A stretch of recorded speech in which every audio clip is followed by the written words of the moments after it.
tardes, soy Viviana Lizeth Mazabanda Chasi, estudiante de la Escuela Superior Politécnica de Chimborazo de la Facultad de Salud Pública, carrera de Medicina, cuarto semestre, paralelo C.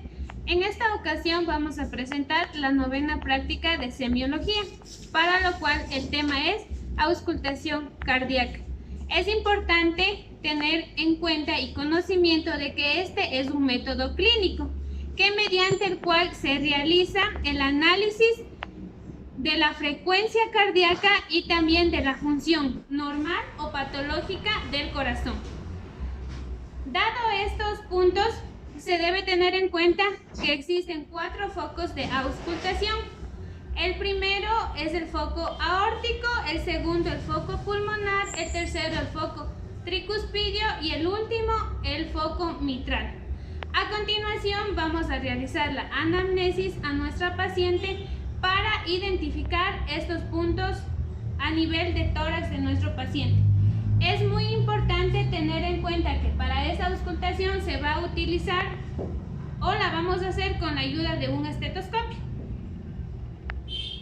Vamos a ubicar el primer foco, que en este caso es el foco aórtico. Este foco nos dice que va a estar a la altura del segundo espacio intercostal al lado derecho. Procedemos a colocar el estetoscopio y a escuchar el corazón de nuestro paciente. El segundo foco es el foco pulmonar, que este va a estar a la misma altura, pero en el segmento izquierdo. Es importante que para realizar esta auscultación se levante el estetoscopio a fin de no confundir estos sonidos. Y hemos ubicado el estetoscopio en el foco pulmonar.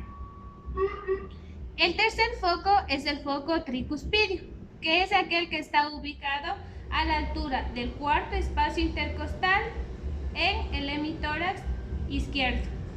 Y por último, el foco mitral es aquel que está ubicado en el ápex del corazón a la altura de la línea medio clavicular. Estos focos nos van a permitir identificar si existe un soplo o la función del corazón es normal. Muchas gracias.